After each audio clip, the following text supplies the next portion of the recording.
মা হুয়ার রূহ, মুহাম্মদ আমাদেরকে বলে শোনাও রূহ কারে বলে, কেমন করে আসে, কেমন করে যায়, এ ব্যাপারে কি জানো বলো। 2 নাম্বার প্রশ্ন, মানহুম আসহাবুল কাহাফ, আসহাবে কাহাফ সম্পর্কে কি জানো। 3 নাম্বার প্রশ্ন, মান হুয়া যুলকারনাইন, যুলকারনাইন বাদশা সম্পর্কে কি জানো। আল্লাহর হাবিব সাল্লাল্লাহু আলাইহি ওয়াসাল্লাম বললেন গাদান উজিবুকুম, আগামীকাল বলে দেব। কি বললেন? সবাই বলেন উত্তরে কি বললেন? আগামীকাল বলে দেব। তো আগামীকাল সবাই এসে হাজির। বলো, 3টা প্রশ্ন রেখেছিলাম গতকাল, উত্তর বলো। আল্লাহর হাবিব সাল্লাল্লাহু আলাইহি ওয়াসাল্লাম বলতে পারলেন না, কারণ ওহী আসেনি। তিনি ছিলেন ওহী নির্ভর, ডিপেন্ডেন্ট অন ওয়াহি, dependent on revelation, guided by the ওয়াহি। তিনি এর পরের দিনে বললেন গাদান উজিবুকুম, আগামীকাল বলবো। এর পরের দিনে এরা এসে হাজির, উত্তর নাই। আল্লাহর হাবিব সাল্লাল্লাহু আলাইহি ওয়াসাল্লাম আবারো বললেন গাদান উজিবুকুম, আগামীকাল বলবো। এর পরের দিনে এরা এসে হাজির। এরকম 1 দিন 2 দিন 3 দিন নয়, টানা 15 দিন আল্লাহর হাবিব সাল্লাল্লাহু আলাইহি ওয়াসাল্লামের প্রশ্নগুলোর উত্তর করতে পারেন নাই। আল্লাহর হাবিব সাল্লাল্লাহু আলাইহি সাল্লামের নবুয়তী জিন্দেগিতে এত বিব্রতকর পরিস্থিতিতে তিনি কখনো পড়েন নাই। ইহুদিরা প্রতিদিন এসে হট্টগোল করে আর মক্কায় রটনা ছড়ায়, দেখো এই লোকটা যদি সত্যি নবী হতো তাহলে তো উত্তর করতে পারতো, ঠিক কি না? যেহেতু উত্তর করতে পারে না, আসলে সে আসল নবী নয়, সে ভণ্ড নবী, মিথ্যা নবী। পড়েন নাউযুবিল্লাহ। 15 দিন পর আল্লাহ আয়াত নাযিল করলেন, ওয়ালা তাকুলান্না লিশাইইন ইন্নী ফাইলুন যালিকা গাদা ইল্লা আইয়াশা আল্লাহ। ও নবী, ভবিষ্যতের ব্যাপারে সামনে থেকে যখন আপনি ওয়াদা দিবেন, ওয়াদা দেওয়ার সময় ইনশাআল্লাহ শব্দটা মিলিয়ে দিবেন। সুবহানাল্লাহ পড়েন। আল্লাহর হাবিব সাল্লাল্লাহু আলাইহি সাল্লামকে শিখানোর মধ্য দিয়ে গোটা উম্মাহকে আল্লাহ শিখাই দিলেন যে ভবিষ্যতের কমিটমেন্ট যখন দিব, প্রমিস যখন দিব, প্রমিস দেওয়ার সময় কি বলবো? কি বলবো? আল্লাহর হাবিব সাল্লাল্লাহু আলাইহি সাল্লাম ইনশাআল্লাহ বলতে ভুলে গিয়েছিলেন। এজন্য 15 দিন, টানা 15 দিন ওহী আসে নাই। আল্লাহর হাবিব সাল্লাল্লাহু আলাইহি সাল্লাম একবার মসজিদে নববীতে ঢুকলেন, ঢুকেই দেখলেন সাহাবারা কথা বলছে। এক সাহাবী বললেন, আমার কাছে তো সবচেয়ে অবাক লাগে যে আল্লাহ তাআলা সর্বপ্রথম যে মানুষকে বানালেন ওনার নাম কি?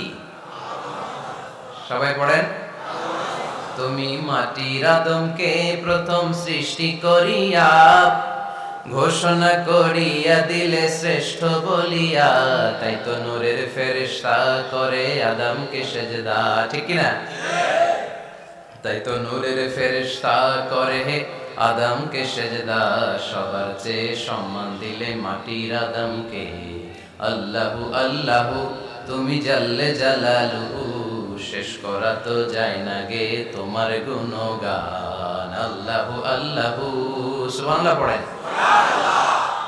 এই সাহাবী বললেন যে আমার কাছে সবচেয়ে অবাক লাগে যে আল্লাহ তাআলা প্রথম মানুষ হিসেবে আদম আলাইহিস সালামকে বানালেন আর ওনাকে উপাধি দিলেন সফিউল্লাহ। আদম আলাইহিস সালামের উপাধি উত্তর দিতে হবে আওয়াজ করে। আদম আলাইহিস সালামের উপাধি কি ছিল? সফিউল্লাহ।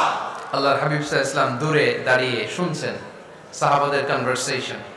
আরেক সাহাবা বললেন, আরে আমার কাছে তো এর চেয়েও বেশি অবাক লাগে যে তিনি মুসা আলাইহিস সালামকে বানিয়েছেন নাজিউল্লাহ। নাজিউল্লাহ, যে আল্লাহর সাথে নাজা ইউনাজি, মুনাজাত করে, গোপনে কথা বলে, কালিমুল্লাহ। এইটা অবাক লাগে যে আল্লাহ তাআলা কোনো মিডিয়া ছাড়া, ভায়া ছাড়া, মাধ্যম ছাড়া পৃথিবীর একটা মানুষের সাথে সরাসরি কথা বলবেন। আমার কাছে তো ওনার মর্যাদার সবচেয়ে বড় মর্যাদা মনে হয়, উনি নাজিউল্লাহ।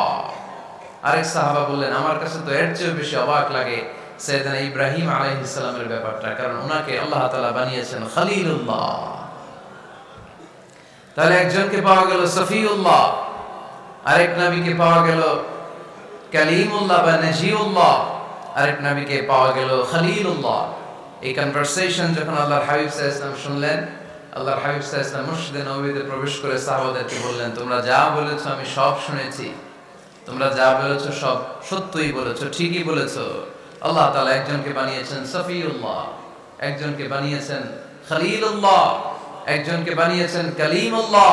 তবে জেনে রেখো আমি হচ্ছি হাবিবুল্লাহ, আমি Habibullah. The higher status, the highest peak of the status, সবচেয়ে উঁচু স্ট্যাটাস হচ্ছে আমার। খলিলুল্লাহ মানে আল্লাহর বন্ধু, হাবিবুল্লাহ মানে হচ্ছে আল্লাহর বন্ধু, কিন্তু খলিলুল্লাহ এমন বন্ধু যেই বন্ধু আল্লাহকে খুশি করার জন্য কাজ করে। আর হাবিবুল্লাহ হচ্ছে আল্লাহর এমন বন্ধু যেই বন্ধুকে খুশি রাখার জন্য আল্লাহ নিজেই কাজ করে। আল্লাহর হাবিব সাল্লাল্লাহু আলাইহি ওয়াসাল্লাম ছিলেন হাবিবুল্লাহ। চিল্লায় বলেন তিনি কি ছিলেন? হাবিবুল্লাহ। এত মর্যাদা, এত সম্মান, এত স্ট্যাটাস গোটা বিশ্বের দ্বিতীয় কারো আছে? আল্লাহর হাবিব সাল্লাল্লাহু আলাইহি ওয়াসাল্লামের নুরানি চেহারার মতো চেহারা পৃথিবীর অন্য কারো আছে?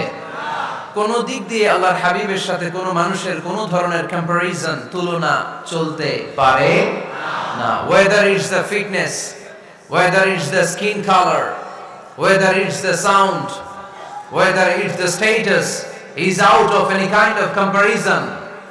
তিনি সব ধরনের তুলনার ঊর্ধ্বে।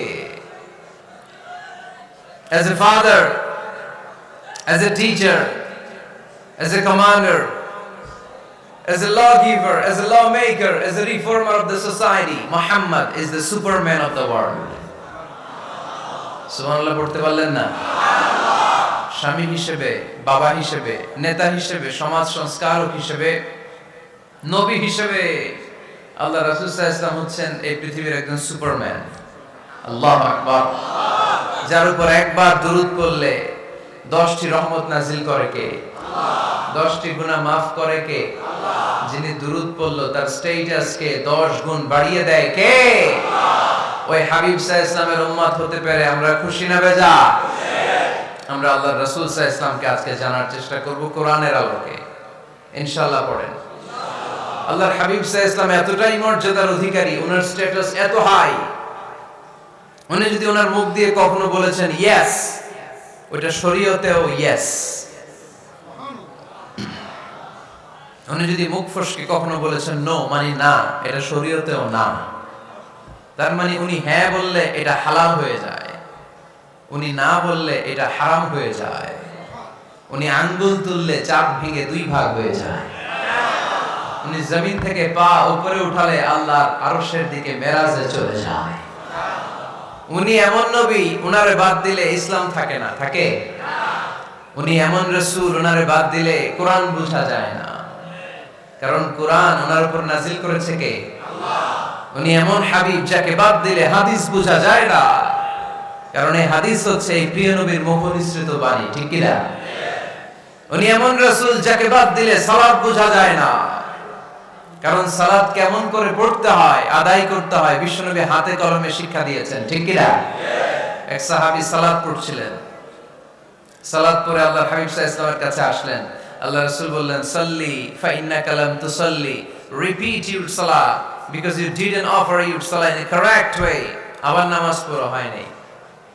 সাহাবী যে আবার পড়লেন, আবার আসলেন, আল্লাহর হাবিব বললেন আবার পড়া হয় নাই। সাহাবী পরে আসলেন, আল্লাহর হাবিব বললেন সাল্লি ফা ইন্নাকা লাম তুসাল্লি, আবার নামাজ পড়া হয় নাই। এবার সাহাবী এসে কেঁদে দিলেন, এসে বললেন ইয়া রাসূলুল্লাহ, এর চেয়ে ভালো তো আমি পড়তে পারি না। আল্লাহর হাবিব জড়িয়ে ধরলেন আর বললেন আসো শিখিয়ে দেই কেমন করে সালাত পড়বে। সালাতে কোনো তাড়াহুড়ো করবে না। রুকুতে যখন যাবে তোমার পিঠটা হবে স্ট্রেইট ফরওয়ার্ড, স্ট্রেইট ফরওয়ার্ড। রুকু থেকে সোজা হয়ে দাঁড়াবে, 2 সিজদার মাঝখানে সোজা হয়ে বসবে। সিজদায় যখন যাবে রিল্যাক্স করবে। সালাতে কি করতে হয়? রিল্যাক্স। আমার সাথে সাথে সবাই আওয়াজ করে পড়েন রিল্যাক্স। সালাতে রিল্যাক্স করবেন, আপনি তাড়াহুড়ো করতে পারবেন না। আল্লাহর হাবিব সাল্লাল্লাহু আলাইহি ওয়াসাল্লাম শিখালেন কিভাবে সালাত পড়তে হয়। তার মানে এই নবীরে বাদ দিলে সালাত বোঝা যায় না, এই নবীকে বাদ দিলে সিয়াম বোঝা যায় না। সিয়াম কেমন করে পালন করতে হয় এই নবী শিখিয়েছেন। এই নবীকে বাদ দিলে হজ বোঝা যায় না, কারণ এই হাবিব বলেছেন খুযু আন্নী মানাসিকাকুম, কেমন করে হজ করতে হয় আমার কাছ থেকে শিখে নাও। এই নবী এমন নবী, এই নবীরে বাদ দিলে জান্নাতে যাওয়া যায় না, ঠিক কি না? এজন্য এই হাবিবরে বাদ দেয়া যাবে? আল্লাহর হাবিবের চাইতে শ্রেষ্ঠ কাউরে পাওয়া যাবে? আমার নবীর চাইতে বিশ্বস্ত কেউ আছে? সে কোন বন্ধু বলো বেশি বিশ্বস্ত, সে কোন বন্ধু বলো বড় বিশ্বস্ত, কার কাছে মন খুলে দেয়া যায়, কার কাছে প্রাণ খুলে দেয়া যায়, হওয়া যায় অতি আশ্বস্ত। তার নাম